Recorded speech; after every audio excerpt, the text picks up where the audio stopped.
India का constitution हर citizen को religious freedom देता है, लेकिन क्या आपको पता है कि सिर्फ इंडिविजुअल ही नहीं, पूरे रिलीजियस ग्रुप को भी अपने धार्मिक मामले खुद मैनेज करने का राइट दिया गया है। ये राइट मिलता है आर्टिकल 26 के अंडर, जहां बात होती है रिलीजियस इंस्टीट्यूशंस, प्रॉपर्टी और धार्मिक ऑटोनॉमी की। चलिए इस आर्टिकल को समझते हैं सिंपल शब्दों में, only on your law buddy.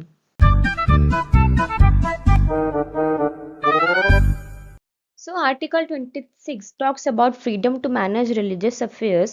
It says कि हर religious denomination का मतलब होता है कि एक डिस्टिंक्ट, एक अलग पहचान वाले रिलीजियस ग्रुप्स जो किसी स्पेसिफिक बिलीफ, प्रैक्टिस या ट्रेडिशन को फॉलो करते हो।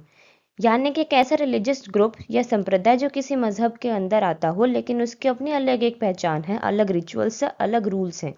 जैसे कि शैविज्म या फिर वैष्णविज्म, ये सब तो आते हैं हिंदुइज्म के अंडर। वेयर एज इस्लाम के अंडर आता है कि शिया, सुन्नी। क्रिश्चियनिटी के अंदर आता है कैथोलिक, प्रोटेस्टेंट, ऑर्थोडॉक्स। तो ये होता है रिलीजियस डिनोमिनेशन। तो आर्टिकल 26 कहता है कि हर रिलीजियस डिनोमिनेशन या उसके सेक्शन को ये राइट मिलते हैं कि वो अपने रिलीजियस और चैरिटेबल इंस्टीट्यूशंस को इस्टेब्लिश करे और उन्हें मेंटेन करे, अपने धार्मिक मामलों को खुद मैनेज करे, अपनी प्रॉपर्टी मूवेबल हो या इमूवेबल उनका ध्यान रखे, उन्हें खरीदने का अधिकार भी है उनके पास, और साथ ही साथ अपने प्रॉपर्टी का एडमिनिस्ट्रेशन कानून के मुताबिक करना। But these all are subject to public order, morality and health.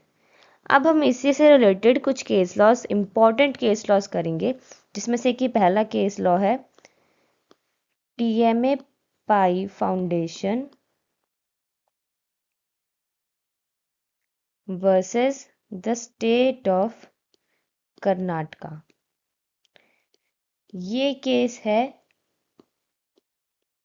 2003 का। इसमें था कि कोर्ट ने कहा कि रिलीजियस इंस्टीट्यूशन इस्टेब्लिश करने का अधिकार सबको है, चाहे वो मेजॉरिटी रिलीजन हो या माइनॉरिटी रिलीजन हो।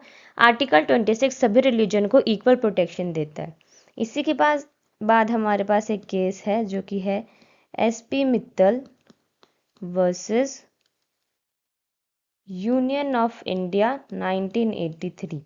इस केस में था कि अरबिंदो सोसाइटी ने ये बोला कि उनके रिलीजियस फ्रीडम वायलेट हो रही है जब गवर्नमेंट ने अरबिंदो आश्रम टेक ओवर किया। कोर्ट ने बोला कि श्री अरबिंदो की टीचिंग्स रिलीजियस नहीं थी, इसलिए आर्टिकल 25 या 26 का वायोलेशन नहीं हुआ है। देन हमारे पास एक और केस है जो कि है शेषम्मल वर्सेस स्टेट ऑफ तमिलनाडु। ये हमारा केस है 1972 का। इसमें था कि जो पुजारीज के हेरिडिटरी पोस्ट को चैलेंज किया गया था। कोर्ट ने बोला कि पुजारी का अपॉइंटमेंट एक सेक्युलर काम है, रिलीजियस प्रैक्टिस नहीं है, इसलिए पुजारी का अपॉइंटमेंट कस्टम्स और यूजेज के मुताबिक हो सकता है। इसी के साथ हमारे पास एक और इम्पॉर्टेंट केस है जो है N आदित्यन वर्सेस ट्रैवनकोर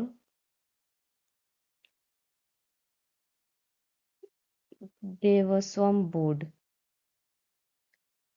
ये केस है 2002 का। इसमें एक क्वेश्चन ये था कि नॉन ब्राह्मण्स को पुजारी बनाया जा सकता है या नहीं।